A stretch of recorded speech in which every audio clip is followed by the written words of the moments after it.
So, I'm going to introduce our speaker tonight, and it is my privilege to be able to do this. It is my privilege and honor. I met Neal when I came home. I got out of the penitentiary, and he was probably, it was Rihanna, Connor. You're the third new person I'd met since I came home. And I met him at work where I was employed, where I would become employed. And it was like meeting a kindred spirit. It was like a breath of fresh air because I'd just come back into society, and he was one of us. He was part of this group, is part of this group. And you were, not only were you nice, and Connor, you weren't exactly nice, but I've come to accept that, and I love you.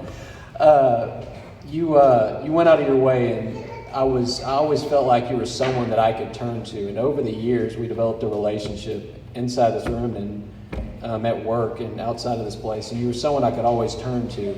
And I can think of a variety of conversations we've had that honestly changed my life and helped me in many ways. I mean, I could turn to you when a relationship went south. And I remember when my house deal that I wanted didn't work out, and you kind of pulled me aside, and you had just kind of undergone the same thing, and you told me, you said, Gabe, when it's supposed to happen, it's just going to kind of happen. It's just going to work out, and that's how it happened. And I was trying to make something work that wasn't going to work, and he gave me that advice, and we talked about it.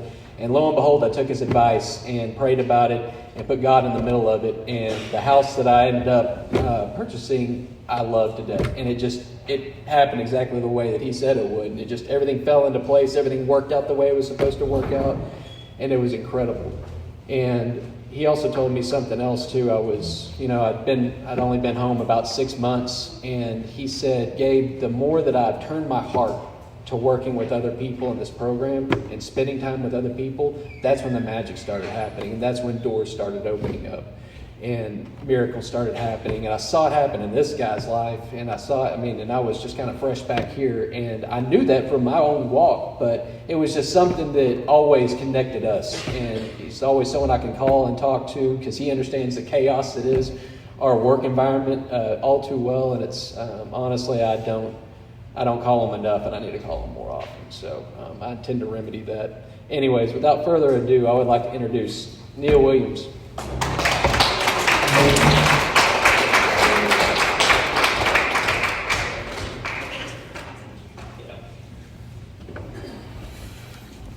Hey guys, I'm Neal. I'm a recovered alcoholic, a grateful recovered alcoholic. I have a lot of anxiety. So when I talk, I sweat. Sorry, I'm just telling you that. Makes me feel better about actually doing it now that I've told everyone. So I got sober on March 29th, 2013, and I moved to San Angelo in 2014, and that stuff that Gabe is talking about, that's not me. That's not who I was. That's not who I ever knew how to be. That person he's describing is what is the result of this program. It's the result of God in this program and a complete lifestyle change. And so I'm going to talk about that because a lot happens before we get sober and a lot happens after. So for us to think that sobriety is the very thing that changes everything, well, there's got to be more than that.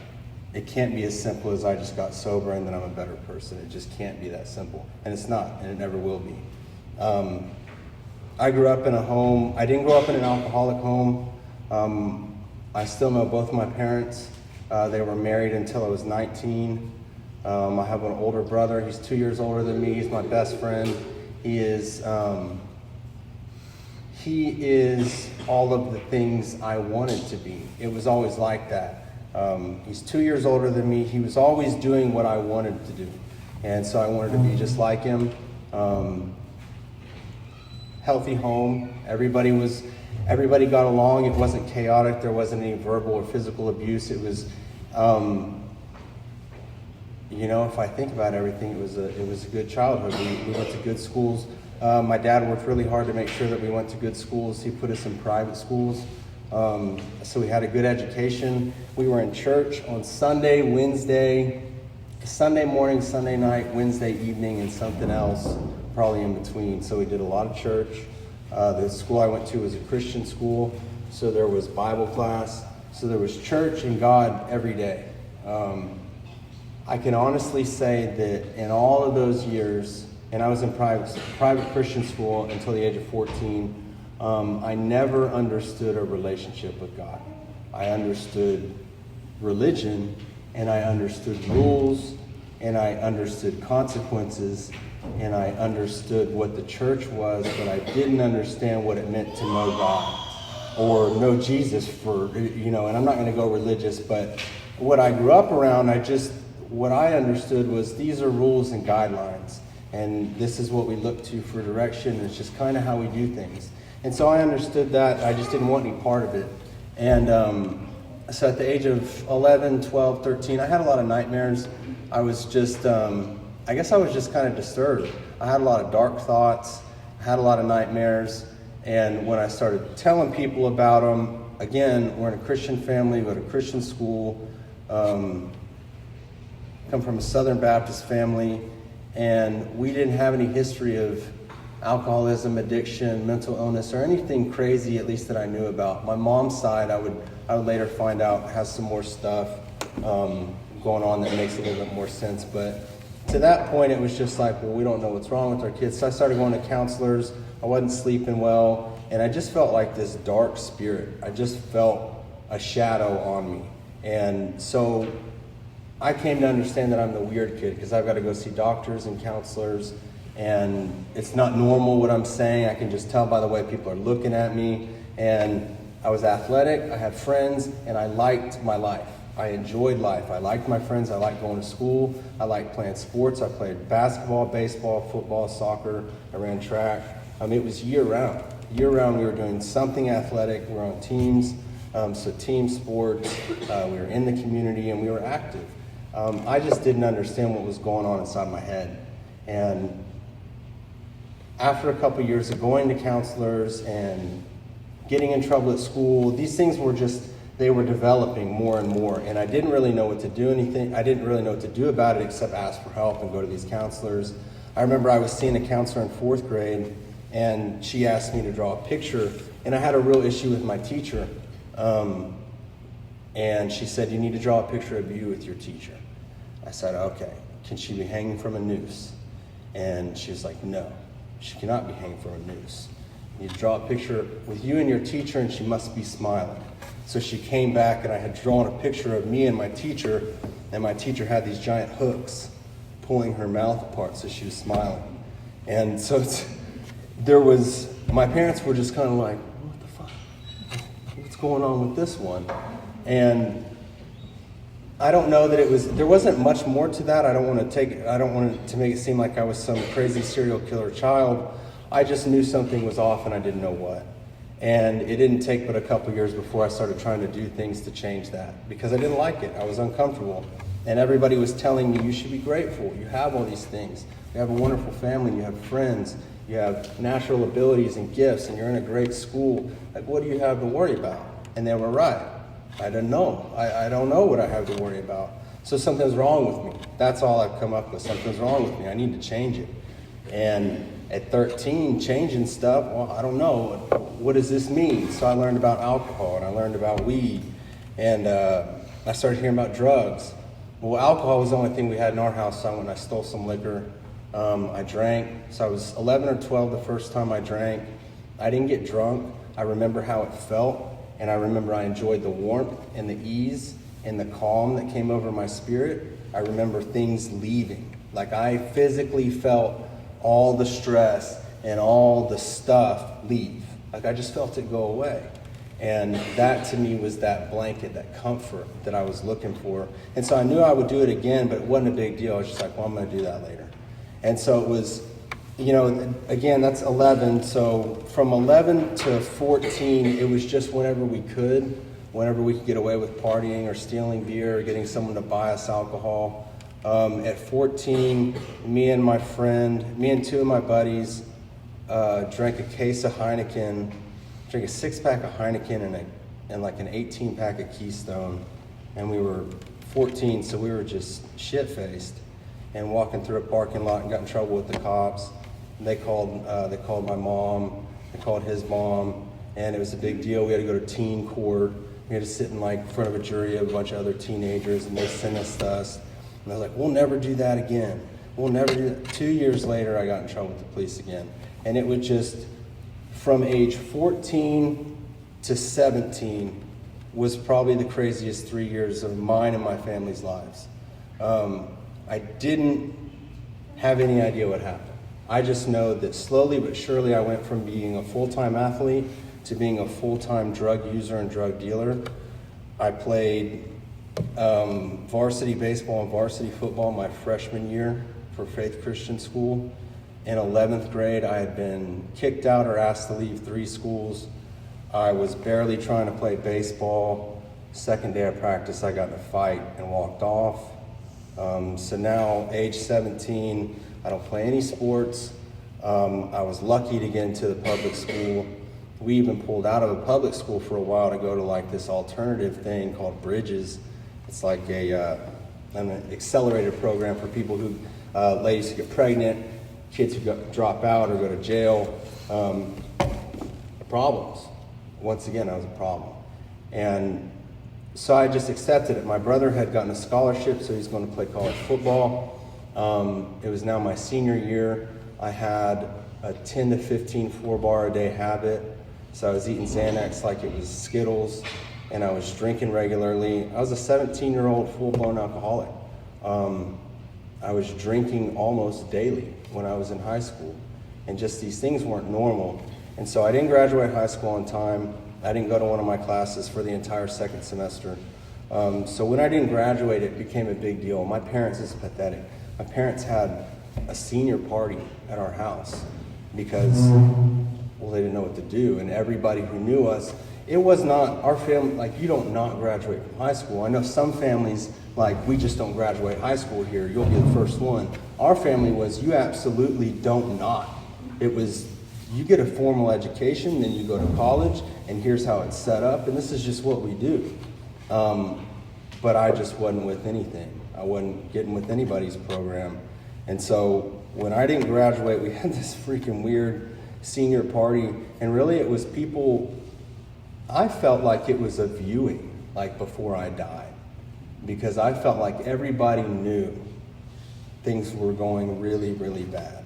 And I felt like everyone was just preparing for this disastrous season of adulthood that was coming my way. And so we had that party. I didn't graduate on time. Everybody's just kind of weird. We're going into this unknown season of life where nobody knew what I was going to do. My brother's playing college football. They knew that I was sick, but they didn't know to what extent. And I just felt like I was a problem.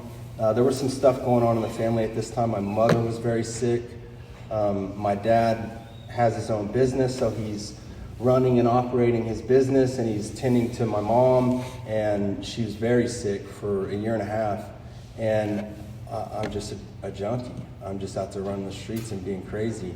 And so I came to the conclusion that it was better if I just wasn't there anymore, because I was just adding to the problem. So on my 19th birthday, I tried to drive off a cliff, or I tried to drive off a ledge, and my tire blew out before I got to the ledge. And so I spun out and stopped on the ledge and drove home, and it was this big event. And my dad was like, what the hell happened to the car and what's going on? And I told him, and so he freaked out. And so they sent me to treatment the next month. This is the first time I ever went to treatment. I went to treatment. I lied about how much I was taking, because like I said before, I was taking 10 to 15 4-bars a day. And a Xanax 4-bar, for anyone who doesn't know, is like 2 milligrams, and 8 milligrams is an overdose. And so I was taking 30 milligrams, somewhere between 20 and 30 milligrams a day. And so when I went into treatment, I lied because I didn't want them to know how much pills I was taking. I wanted them to let me go home. And so I lied, so they didn't medicate me properly. The next day I had a seizure. I hit my head, my heart stopped. And they couldn't find the defibrillator, so I was dead for 8 minutes. And then they revived me. I woke up in the ambulance, and said what's up to the nurse, and then she was like, go back to sleep. So I went back to sleep. And I went to the ER for a couple hours, and then went back to treatment. That was the first time that things were very serious, and I knew they were very serious. For one, when I tried to kill myself and I failed, I've never felt that level of defeat before in my life. I've never felt, let me back up. If you've ever felt low enough to consider or attempt taking your own life, which I know there's at least one or two people in this room just because of how we are. If you've ever been there, you know that it's the lowest point you've ever been. But to attempt and then fail was an all-time low, because I can't even do that right. And so I'd all but given up, and I was too much of a coward to try again. I didn't have the balls to try again. That was all I had, the first try, and I screwed it up. So I didn't know what to do. I was just going to be miserable for the rest of my life. 3 weeks after my heart stopped, I convinced my parents to take me home, to sign me out of treatment. So I signed out of treatment. I went home and I got high that night. While I was in treatment, I learned a lot of cool stuff and a lot of really neat terms and a lot of cool scientific stuff and a lot about therapy. Nobody talked about a program of recovery. I didn't hear anything about that. So I went home, I got high, I started getting in legal trouble. Well, and let me back up. In high school, I got arrested a lot my junior and senior year. Back then, they would arrest you and throw you in the drunk tank still. You get a PI, you just get let out with a misdemeanor. It was really not a big deal. So I would just pay fines and just go sleep in jail and get let out barefoot all the time. And when I was 18, as soon as I got out of high school, I got my first DWI and a possession charge. I had some weed or something. And then at 19, I got a charge for a felony. Drugs are a part of my story. I'm sorry I didn't say that in the beginning. It started with alcohol. It ends with alcohol. Drugs are just there too. And for me, it's whatever you got. Whatever you have that's going to change the way I feel. Whatever you got that I can put in here to try and fill up the emptiness that I feel, I'll take it. And in fact, I'll take two. So at 19, went through a little thing things just kept getting progressively worse. It started with alcohol and weed, then it went to pills, and then it was pills and psychedelics. And then from there it was harder stuff, and there was powder, and then there was crystal, and there was tar. And it was just all these different ways that I could change the way I feel. And every single time I choose a new substance to give my life over to, I'm certain that this is going to be the answer. This is going to be the one that changes things. This is going to be the one where I find some type of spiritual experience, like LSD. Man, I tried so many times to have like this experience, and I had some experiences, but nothing really to walk away with much. I mean, like the most influential time period I had under the influence of psychedelics, I spent like 8 hours in the woods in my underwear and came out with nothing. So it's like spiritual conquest is not going very well. And so I started getting in legal trouble at 18, 19. And so 19, I went to treatment for the first time. A year later, I went back to the same treatment center, and I completed treatment this time. I came home. Again, I didn't work steps, but I understood that I need to go to meetings and I need to get involved and at least try not to do drugs, try to avoid those situations and people. And so I did that. I was sober for about 2 months, and then I just changed my mind. And so I would go to another treatment center. I think I went to like 5. After that, I didn't want treatment anymore. So every time somebody threatened, like, you need to go to treatment or you need to get some help, I didn't want it. So they took me to Teen Challenge, Life Challenge, all these places that would take me off the street, and I'd go and I'd sign out, or I just wouldn't go. And it was this long line of just going places and asking them to fix me. Going somewhere and saying, please fix me, please give me the answer, please make this better, please make this go away. And they never did. They never could. And so in 2012, 2013, things got really crazy. I started selling methamphetamine and I was using it every day. And I went from August 2012, I got arrested and bonded out the next month. I got arrested and bonded out again. I wound up in this, it was purely coincidental, I assure you. I was in the backseat of a stolen car, and we ended up in a high-speed car chase. And that was like 4 days after I had bonded out from wrestling with these cops in Roanoke. And so at that point, they were like, dude, this is getting pretty serious. And so I had like 3 or 4 felony charges, and I bonded out finally. And the last time I bonded out, I was homeless. I had lost my apartment. So I thought I was doing well because I was selling I was doing all right. And I thought I was doing well. And the last time I got out of jail, I lost everything. And so I just went to the streets, and I was homeless for a couple months. And in 2000, so it was March 29th, 2013, I'm sitting in this parking lot, and I'm waiting for some people to pick me up, and I realized in that moment that I felt the same level of emptiness that I felt on the day I tried to drive off the ledge. And so I realized that it's been 8 years, and I've made zero progress. All this stuff I've been trying to do, all these things I've been trying to do, have gotten me nowhere. In fact, they've pushed me further behind, and I've just given all that I have, and I'm just a shell of a man now. And so I said, all right, well, if the God thing's real, if God really exists, then surely he'll answer me. I've never called out to him. So I remember the weather, I remember the white fluffy clouds, I remember it was about 73 degrees. And I remember I prayed and I said, it was probably 77, March 29th in Texas, not 73. And I said, God, if you're real, I need your help. I said, I can't get myself out of this. I don't know if you're real, but if you are, I need you to show up. And I need you to show yourself, I need you to do something. And that's it. And then I just went back to waiting for my ride. I got arrested by a task force 4 hours later. And I remember immediately when I sat down in the back seat of that cop car, trust me, I ran, I fought, I hid in a doghouse. I think that's where they found me, was in some of these doghouses. And they beat me up. And I remember sitting in the car. They had a really good reason to beat me up, by the way. They sat me in the car, and I remember I was just done. I was over it, I was done. And I wanted to at least try to do better. I had never really tried or applied myself to be a good person. I just never tried. And so I made the decision to do that. I went to jail, and I didn't know when I was going to get out. I didn't know how long I was going to sign for. I didn't know any of that stuff. But I knew that I wanted to do better. And so I made that commitment. And I reached out to my dad a couple of days later. I was like, hey, I'm in jail. I'm just letting you know where I'm at. And he was like, what are you going to do? And I said, I think I'm just going to let God do his thing.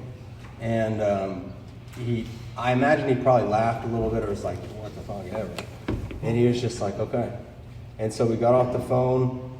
Next time I saw him, he'd come to visit me, and I asked him if he would help me. So when I went to jail and I got sober, I did not launch off into the program of AA. I didn't get started with a sponsor. I simply told the person closest to me that knew how to be a good man that, hey, I want to do better, please help me. And so he and I started writing letters, and I would be in there for a year and a half. I was very fortunate.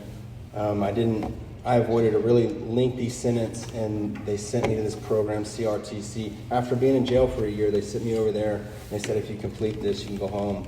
And so for that year and a half, my dad and I wrote religiously, and he would give me assignments, and he would tell me, this is what this means, this is what it means to be a man, and here's how we do that. I want you to write on this. And so my dad was teaching me all those things while I was in there. And then a good friend of mine actually ended up locked up at the same time. We did about 6 or 7 months together. And so he and I found someone, so that's community. I found someone who also wanted to do better. I said, hey, dude, let's commit to one another and hold each other accountable and walk together. And so that's what we did. And we even ended up helping some other guys. But again, that's before the program. So I get out August of 2014, go home, run into some people who are selling drugs, and I tell my brother, hey, I need to start over, I need to try something different. So he's like, okay, well, what about San Angelo? So I move out here. The only thing I had in San Angelo was a job. The only reason I had a job is because CRTC, while I was there in the last phase, I had got a job at Total Car Care, at Stripes, washing cars, detailing cars. And that was after I went to the temp agency and they wouldn't give me a job, which I didn't know you could get denied at the temp agency. Apparently you can. Of all people, it will be us who get denied, because that's just, we're winners. And so I moved out here with the job at a car wash, and I think I called Gloria. And I called Gloria and I said, do you have a house? And she gave me someone else's number. And he was like, yeah, I got a room for you. And so he's like $100 a week. And I wasn't even sure if I could pay that. And so I came out here for a job at a car wash and a room for $100 a week or whatever it was. And I called, while I was in jail, a friend of mine came to see me. He's in the program. He came to see me just to talk to me. He sat down and he talked to me and he asked me if I wanted to try something different. This was like the 5th time he asked me. And I said, yeah, tell me about what you're doing. And the reason I wanted to know about what he was doing is because he was happy. He was happy, he was at peace, and he was doing well, and he liked what he was doing. He wasn't sitting there saying, man, I just want to get high, or what do you think about this? Or maybe after a couple of years I'll go back to using. There was none of that. He had 0 reservations, and I didn't understand that. And so when I got out, I called him and he got me a sponsor over the phone. It was Ben Patterson.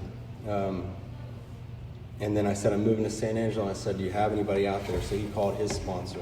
His sponsor's Chris Raymer. Chris Raymer's like, yeah, I got a guy named Jerry. So I drive out here and I call this guy named Jerry. And he answers the phone. He's like, well, meet me at IHOP. All right.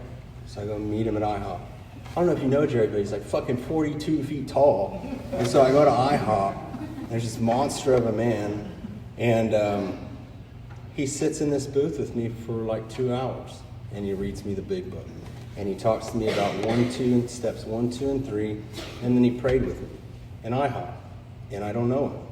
Like, this man who doesn't know me just took time away from his family and out of his Saturday to come sit with me, talk to me, and pray with me, and then just wish me well. And I'd never experienced anything like that. That changed me. That simple event changed me. And we started working steps. I made a weekly commitment, so I started going to meetings. I was working steps. I met with my sponsor. I went to the gym. Here's what I did when I got sober and I moved out here. It's very simple. I went to work. I went to meetings. I went to church. I went to the gym, and I went to the grocery store. And that's it. I didn't go anywhere else. People talk about being bored. People talk about, I want to do something fun. You go do something fun. I want to stay sober. I don't want to die. I don't want to die. I don't want to go to prison. I want my family to talk to me, and I want a life back. You go have your fun. Like, I'm going to do this. And that's why it worked for me. What works is fully immersing yourself in a program. And I did that, and the results just speak for themselves. It's insane. I didn't want anything apart. I didn't want any part of this. I thought you people were weird. I didn't want to do this. I just didn't. I don't talk to you. I don't want to sit around and talk. I just don't. And I started working the steps. And when I got to step 3 is the first. So let's run through them really fast. So we admitted we were power sober alcohol, that our lives had become unmanageable. That was easy for me because I had found myself homeless, had gone to jail, and lost everything. It was very clear to me that I was powerless. So I accepted that much, and I knew that I couldn't manage things. So that was easy for me. Came to believe that a power greater than ourselves could restore us to sanity. I was never going to work step 2. I was never going to work step 2. God helped me tremendously with step 2 by answering that prayer that day. That to me was a sign, and I had to cling to it. And I did that early on in recovery too, because it's real easy to get discouraged. And it's real easy to say, to hell with this, I don't want to do this stuff anymore. This is stupid, it's taken forever. Have I really gone that far? What's the point of all this? Anytime I had something that I could cling to and hold on to and build my faith upon, like the job acceptance, or the one thing with the courts that got worked out and I don't own $7,000 anymore. Whatever it is, I had to grab hold of that and say, that's God. That's something. That's proof. Move towards that. And so it was really important for me to cling to anything I had to remind myself that God is real, God is present, but I have to look for Him. I have to look for God's hand in my life. 3, made a decision to turn our will and our lives over to the care of God as we understood Him. The whole time I was in jail, I was learning how to be a good person. This is all rules and stuff, and there's all these principles and Proverbs and Psalms and all this stuff in the Bible I'm reading is cool, but it doesn't. I thought you were leaving. I was like, and the problem was I had not figured out how to have a relationship with God. So like, how do I know God? And so religion aside, when you come into the program, the beautiful thing about this was step 3 taught me how to start talking to God. No matter who God is or what God is, none of us really know. We all believe what we believe, but I didn't know how to tap in and connect to that. And 3 is just so simple for me. In the 3rd step prayer, and my sponsor showed me, he said, all you do is simply make yourself available. Ask Him to direct your steps. Ask Him to show you instead of trying to go out there and make it work.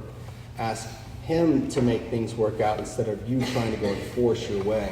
And so that was very humbling for me. 3 was no longer do I get to run the show, but I have to show up. And so it was different. It was different showing up for life every day, not knowing what it was going to look like. But at the same time, I noticed how much less stressful it was because I wasn't trying to control everything anymore. 4, made a searching and fearless moral inventory of ourselves. I didn't want to talk to somebody about all the things I was mad about, and I didn't want to tell someone how everything was really my fault. And I worked my step 4 and 5 in that back room. And I remember I looked at Jerry and I was like, I don't trust you, and I don't want to tell you anything. I was like, I don't know anything about you. And he was like, well, I shot a guy. I was like, oh shit. I was like, that's cool. And so we started talking more. I was like, I think I did one time. And he was like, oh yeah. And so we started talking, and it made me feel better. Like there's nothing huge there, but there is. For those of you who are working with sponsees, be a human being. Like my sponsor being a human being with me and just being another guy, just talking to me and saying, you know what, I did some dumb stuff and let me tell you about it. We're both humans. And so then we were on the same level, and I was no longer thinking about how much more sobriety he had than me. It was just, I'm talking to a guy who understands what I'm going through. So 4 and 5 were huge for me because it helped me see that I'm not the only one like this. I'm not the only one who's crazy and mad at everybody. And it also showed me that most of the problems in my life are of my own making, which is very frustrating. But it helped me identify how I'm doing that. And that's very important if we want to stop doing that. So 4 and 5 were extremely important because I needed someone to walk with me through that and identify the things I've been doing for my entire life that I want to stop doing. 6, we're entirely ready to have God remove all these defects of character. I remember one time I was supposed to do a step study class on this, and I was asking Connor. Connor and I worked together for like 5 years, and I went over to Connor's office and I was like, I don't know how I'm going to talk about this. There's nothing here. And Connor was like, are you out of your mind? He was like, there's so much there. And I've never forgot that conversation because he's absolutely right. We're entirely ready to have God remove all these defects of character. That I wasn't ready. So what do I do if I'm not ready? Well, what do I do with everything else? I ask God to make me ready. And understanding that my lack of readiness or preparation does not disqualify me from the wonderful things that God has for my life. It means that I just have to give Him what I have. And it's enough. And so step 6 is where I learned that whatever I got is enough, as long as I give what I got. 7, humbly ask Him to remove our shortcomings. Asking Him to do this knowing that something's going to change. I worked step 7 knowing that something's going to happen. The reason I say that is because don't ask Him if you don't want Him to. Don't ask Him if you're not ready to work. This is a program of action, a spiritual program of action. So there's work in God. There's a lot of work in God. If you're not ready, ask Him to make you ready. And when you ask Him, expect for something to happen. Whatever you believe in, I assure you something will happen. 8, made a list of all persons we had harmed, became willing to make amends to them all. And 9 is where we made direct amends to such people. wherever possible, except when to do so would injure them or others. 8 and 9 were complicated. I just wrote a thing on this the other day because I thought that when I made amends that I had to be friends with them again and I had to let them back into my life. Not true. There's a lot of people that should never be back in my life. There's a lot of people who it's questionable if I should even make the amends. And that's when I go to my sponsor. I'm like, hey, is this smart? Should I even go here? I don't even know if they're in a good place. And so that is important to navigate, to allow your sponsor to help you navigate through that. 9 out of 10, almost every guy I've sponsored who has worked the steps before has gone and made amends on their own and has a great story of why you should never do it. I've heard enough stories to tell you, please don't do it. 10, 11, and 12. This is my life. My life after I worked steps 1 through 9, and I was like, oh, we're almost done. And Jerry was like, you are never done. And then we talked about 10, 11, and 12. 10 is step 4 every day. Continue to take personal inventory, and when we were wrong, promptly admitted it. So every day in my life, I should be asking myself, do I owe an apology? Do I owe an apology? Am I mad at somebody? Where have I been selfish? What have I given to the stream of life versus how much have I taken? What am I grateful for? Now, there's all this stuff, there's all these questions, and so I answer those every day, and that keeps me on top so that later I don't have to work another step 4. Step 10 is so you don't have to work another step 4. Step 4 is not, you're not supposed to work step 4 all the time. That's what 10 is for. So you're supposed to have a big, long overhaul. You clean up all the junk that we bring in here, and then 10 ensures that I don't gather all that stuff up again. 11, sought through prayer and meditation to improve our conscious contact with God as we understood Him, praying only for knowledge of will for us and the power to carry that out. Every single time I go through step 10 and I identify all the things wrong with me and that I need to fix, I need His help fixing them just like I did in the beginning. I still need His help. I need His help every freaking day. And so as soon as I see the issues, I go say, hey God, I found them, and here's what we're doing. Please help me. That's how I see it. I know I'm paraphrasing and I'm not trying to make this casual, but this is how I think. 12 is sponsorship. Having had a spiritual awakening as a result of these steps, we try to carry this message to alcoholics and to practice these principles in all of our affairs. What Gabe said, my life started to change when I started to help others.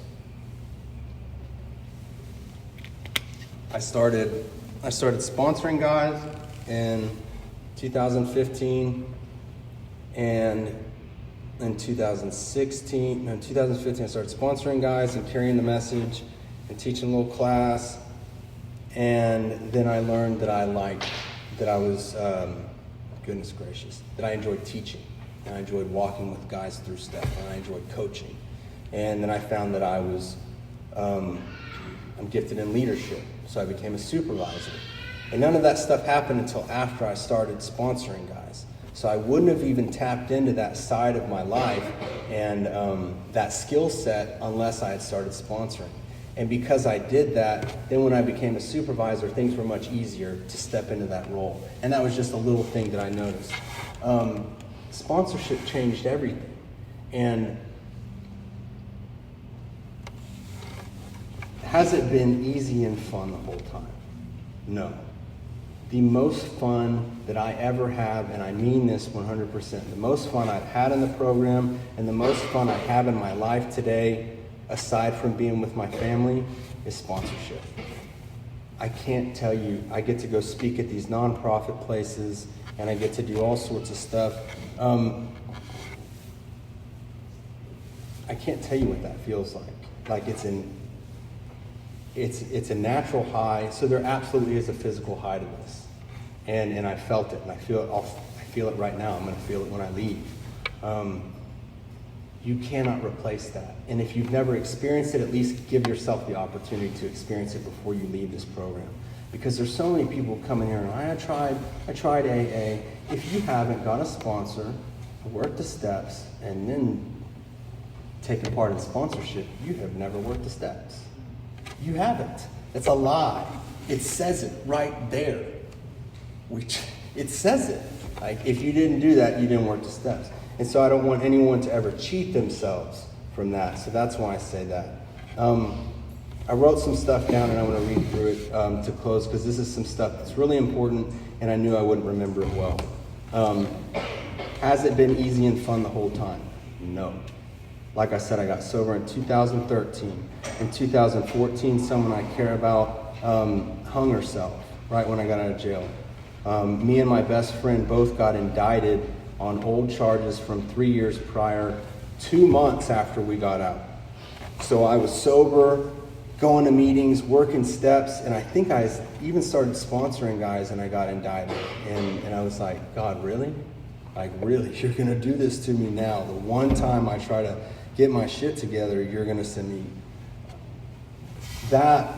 So that was 2014. My friend takes her life, and then I get indicted. 2015, a friend of mine was murdered. 2016, my sponsor and my sponsor's son and my good friend Matthew passed away. 2017, the woman who I was going to marry and was trying to have kids with told me we weren't going to spend our lives together, so I had my heart broken. Every single year there was something that could have been a reason for me to say F this. Every single year. There's always something. But this program and this lifestyle have changed my heart. And because of that change in my heart, the events that would have been reasons to go back out were reasons to press in. And so these things became reasons to press in and get closer to God and get more into the program. But that's a result of my heart changing in this program. There's a lot of 30-day people, and how many do we have under a year? Under a year in the program. Okay, cool. Relationships. Page 69 outlines how I should treat people for the rest of my life. Page 69 tells me everything. And I remember when we were going through step 4, me and my sponsor, and we were talking about that, and he said, page 69. I was like, page 69. It's beautiful. I love the thing. But he's right. It's so simple. I was like, there's no way that in these couple paragraphs it's everything. It is. It's everything. If I do all those things, I'm not mistreating anyone, and I'm contributing. I'm not taking. I'm not stealing from my relationship. So relationships in my life nowadays are not, will this person make me happy, and am I going to be happy here? It's, how can I enhance their life, and how can I use this relationship to make our lives together better? Like, the fun? Why don't I think like that? This.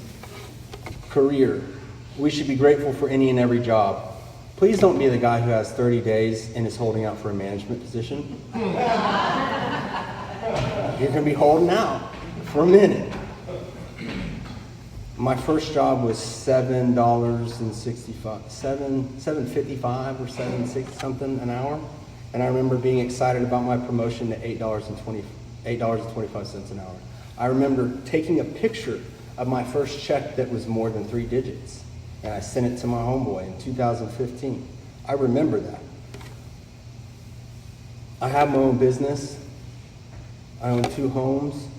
And what I do for a living is I help families with sons who deal with this. I have a dream job. I have my own job. I am my own boss. And I even have employees.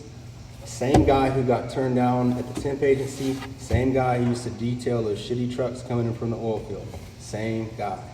This changes us. This turns us into someone we never thought we could be. The last thing spirituality and religion, and then the last thing. Continuous communication with God is essential. He is our leader, our guide, and our navigator. I need to hear his voice. If I'm not staying in touch with God, how am I going to hear him when he's trying to talk to me? How am I going to know he's talking to me? How will I know it's even his voice? The only way I'm going to become familiar and become aware of that voice is to press in and seek it every single day. And when I do that, I know his voice. And I know when he's talking to me. And I know when I need to be looking for and listening for that voice. The reason it tells us to practice these principles in all of our affairs. The reason, I believe, is if I do that, I stay close to God. And if I stay close to God, I continue to develop. If we continue to develop, I will continue making progress until the day I die. That's just the way it works. So, what that tells me is our alcoholism is a progressively worsening disease. We know that, right? Well, Since getting sober, a spiritual program of action has progressively improved my life every single year. So by trusting God, cleaning house, and helping others, I have somehow reversed the effect that alcoholism and addiction had on my life, and now I'm going the opposite way. And I know that yes, my earthly body will die. I will die. But I know that I will continue to become a better person, and I will continue to become more aligned with God's will so long as I work these steps, wake up and do one thing after the other. God, AA, and the steps will give you more than you can ever dream of. But you have to allow it to do that. You have to take action and allow it to happen. It's 7:30. I'm a grateful recovered alcoholic. My name's Neal. Thank you guys for letting me share.